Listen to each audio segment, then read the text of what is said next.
हमने इसके previous lecture में क्या चीज पढ़ी थी?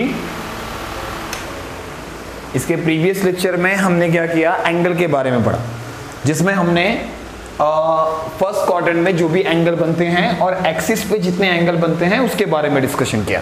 ओके, अब हम second quadrant, third and fourth quadrant की बात करते हैं। ये सर्कल, ये आपका y एक्सिस, ये आपका x एक्सिस। ओके, यहाँ पे 30 बन रहा था, 60 बन रहा था, 90 बन रहा था x एक्सिस पे, फिर 180, 270, 360, हमने सारी चीज के बारे में डिस्कशन किया था। हमने यहाँ पे रेडियस की वैल्यू क्या बोली है? 1 सेंटीमीटर, 1 यूनिट। ओके, अब मुझे जो थीटा की वैल्यू मिल रही है वो थीटा है 120 डिग्री। 120 कहां पर आ रहा है? कभी कभार ये 120 डिग्री किस में देगा? रेडियन में देगा। ठीक है, और रेडियन में देगा तो डिग्री में चेंज करने के बाद सॉल्यूशन करो या डायरेक्ट रेडियन में करो, वो आपके ऊपर डिपेंड करता है। ठीक है, यहां पर मैंने नाम क्या लिखा है, ये आपका AB। 120 डिग्री कहां पर बनेगा? सेकेंड क्वाड्रेंट में बनेगा, ऐसे सेकेंड क्वाड्रेंट में आएगा। राइट, सेकेंड क्वाड्रेंट में आएगा तो एंगल तो यहां पे 120 बना ना,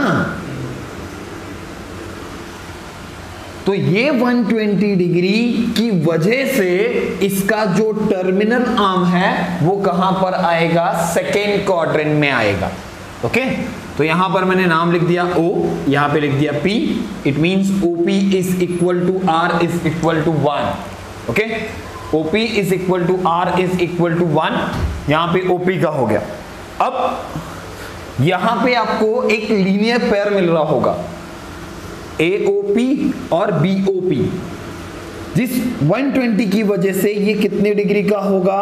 60 डिग्री का। ये प्रेजेंट करो यहां पर, angle AOP plus angle BOP is equal to 180, then angle 120 degree, angle AOP is equal to 180, then angle AOP is equal to 60 degree. Okay, ये 60 डिग्री हो गया। यहां से एक परपेंडिकुलर लाइन ड्रॉ करो, इसको क्या लिख दिया आपने? M। It means PM is perpendicular to AO या OA। तो यहां पे मिला आपको triangle POM। In triangle POM angle O is equal to 60 degree, angle M is equal to 90 degree, angle P is equal to 30 degree by property of triangle. ये clear? इतना clear होने के बाद आपको क्या करना है, इसने 120 ने इसके टर्मिनल आर्म को सेकेंड क्वाड्रेंट में लाया, लेकिन हमको इस P का कोऑर्डिनेट निकालने के लिए ट्राइंगल POM का ही यूज करना है, जिसमें OM आपके लिए किसका काम करेगा? X। लेट किया है हमने, OM is equal to X and PM is equal to Y। Okay, अब PM,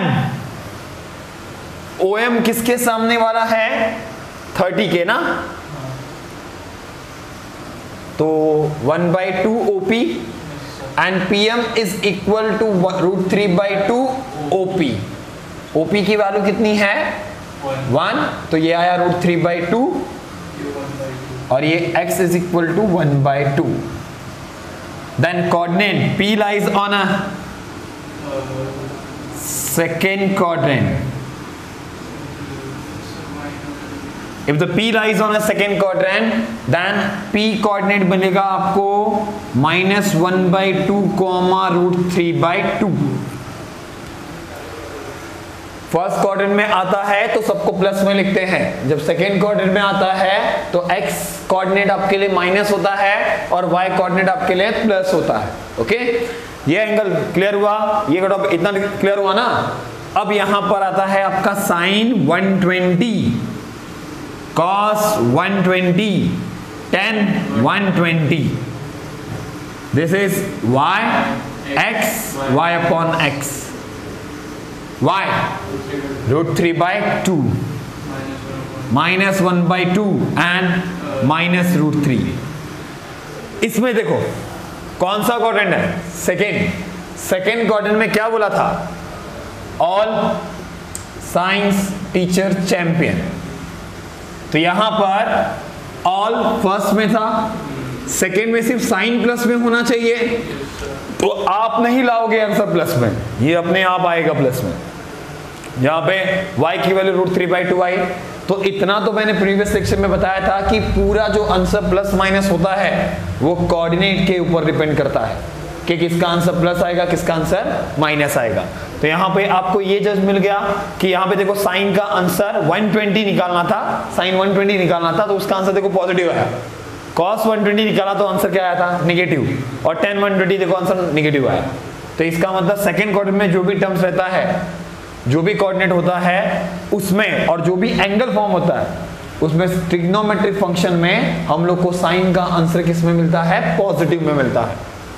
ओके, अगर इसी को बोल दिया थीटा इज इक्वल टू 150 यहां पर, तो ये 150, तो ये बनेगा 30।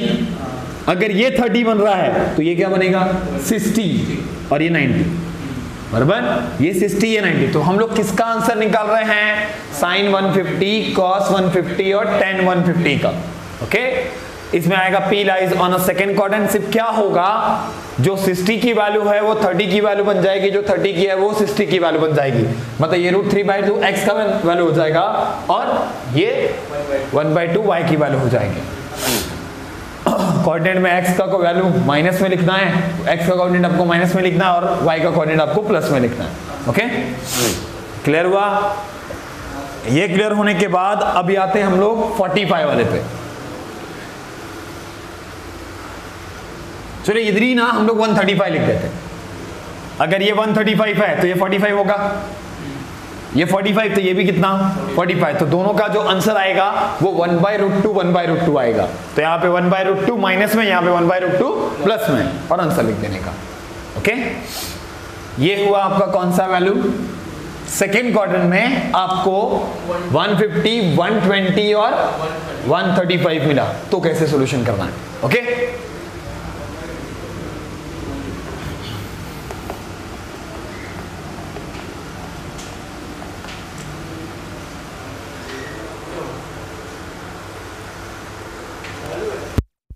नेक्स्ट हम लोग को कौन से क्वाड्रेंट के बारे में पढ़ना है? थर्ड क्वाड्रेंट के बारे में। अब थर्ड क्वाड्रेंट में देखो कैसे करना है। ये आपका circle, y axis x axis, और हमको बनाना है theta is equal to 225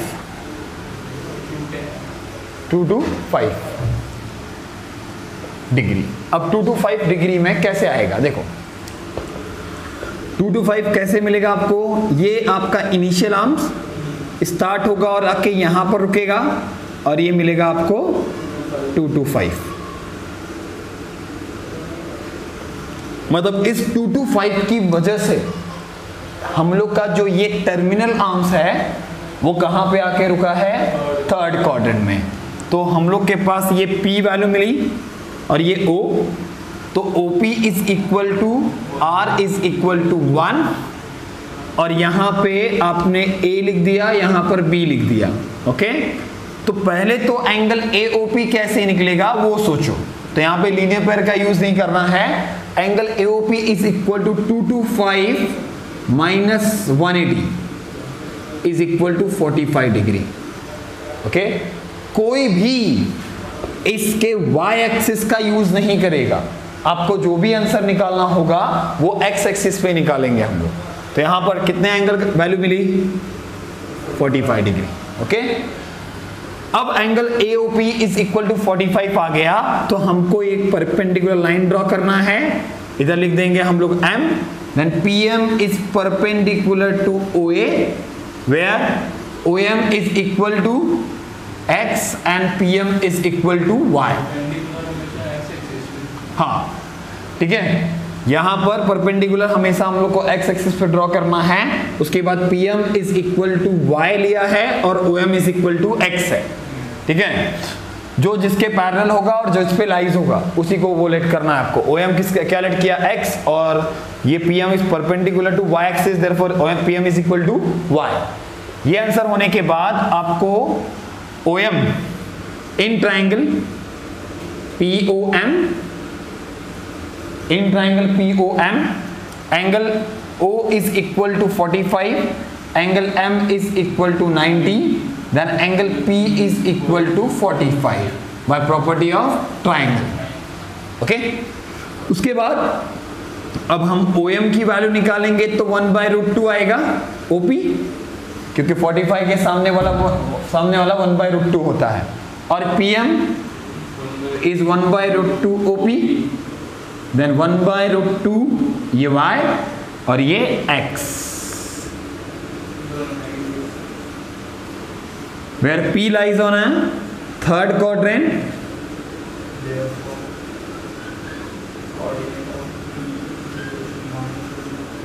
therefore P का कोऑर्डिनेट मिलेगा आपको -1/√2 -1/√2, where sin 1 2 to 5 is equal to y -1/√2 cos 2 to 5 x -1/√2 tan 2 to 5 is equal to y upon x is 1. Okay, इसी base पे आपको थीटा की वैल्यू 210 हुई तो क्या करना है, और थीटा की वैल्यू 180 प्लस 60 240, तो कैसे निकालना, ठीक है। अगर ये 210 हुआ तो यहां पे 30 आएगा, अगर ये 240 हुआ तो यहां पे 60 आएगा, तो ये 60 तो ये आया 30, अगर ये 30 तो ये आएगा 60, बस यही काम है इसमें। ओके, इतना क्वेश्चन क्लियर। ओके, ये दो क्वेश्चन आपको खुद से करना है। ओके,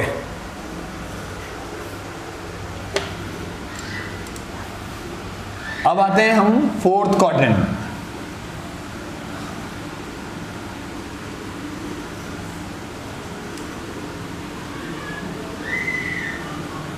ये हम जो जा रहे हैं अभी तक वो नेगेटिव साइड नहीं, पॉजिटिव साइड देख रहे हैं, ठीक है।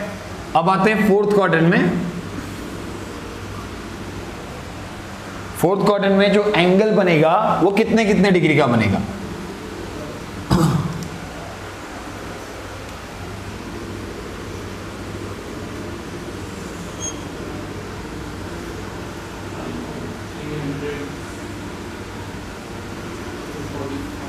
ये है आपका थीटा इज इक्वल टू दिया है आपको 300,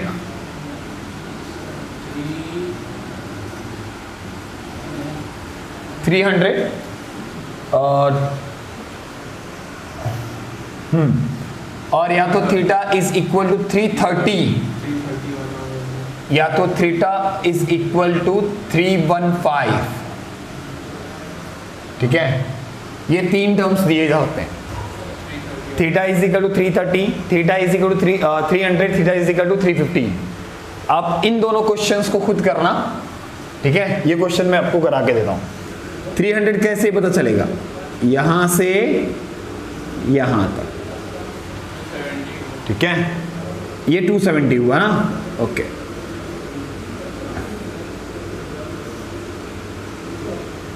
तो यहां तक आपका बन गया क्या 300, लेकिन आपको बोला गया है कि आप जो भी परपेंडिकुलर ड्रॉ करोगे वो एक्स एक्सिस पे ड्रॉ करोगे।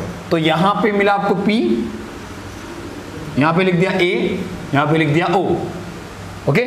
अब AOP एंगल कैसे मिलेगा, तो AOP एंगल निकालने के लिए पहले OP is equal to R is equal to 1, और यहां पे angle AOP is equal to होगा 360 minus 300 is equal to 60 degree. 360 क्यों, मुझे ये एंगल चाहिए ना, और पूरा राउंड घूमता है तो कितना आता है 360, और मिला कितना है 300, तो बचा कितना है 60 डिग्री। तो एंगल AOP, तो यहां से एक परपेंडिकुलर ड्रॉ किया, यहां पे m लिख दिया, PM is perpendicular to OA where PM is equal to OM is equal to x and PM is equal to y. In triangle ये कितने डिग्री का हुआ है 60, तो ये कितना हुआ 30, तो इन triangle POM angle O is equal to 60, angle M is equal to 90, then angle P is equal to 30 by property of triangle. Okay. अब OM is equal to half of OP and PM is equal to √3 by 2 OP. Then X is equal to 1 by 2, Y is equal to √3 by 2. Value put up करने का. अब P lies on a fourth quadrant. If the P lies on a fourth quadrant, then coordinate of P 1 by 2 minus √3 by 2. Okay, then sine 300, cos 300, tan 300. Sine 300 y is equal to √3 by 2 minus में x is equal to 1 by 2 और y upon x is equal to minus √3. ये आपका answer.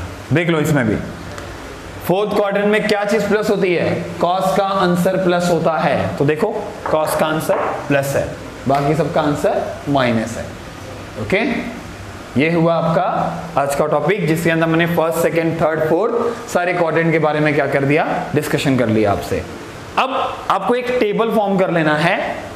उस table के अंदर आपको कैसा table होगा, ये थीटा है 0, 30, 45, 60, 90.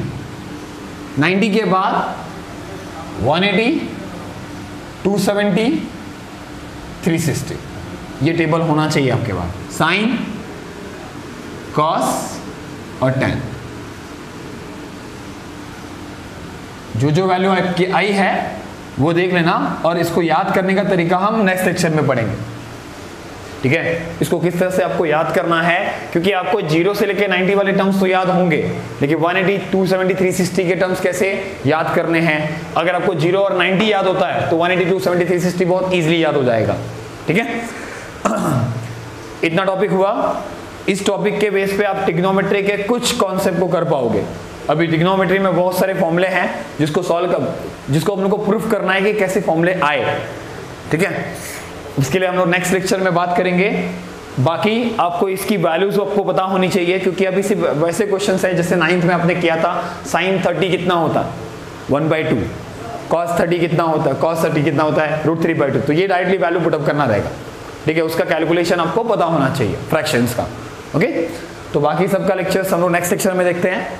ठीक है, अभी तक ये वीडियो बहुत सारे लोगों को मिला नहीं है. ठीक है, क्योंकि इसके व्यूज अभी थोड़े से कम आ रहे हैं, क्योंकि बहुत सारे लोग अभी इंटरेस्टेड नहीं है पढ़ने के लिए. लेकिन उनको नहीं पता कि अगर ज़्यादा लेट होगा, एग्ज़ाम अपने टाइम पे ही होने वाले हैं.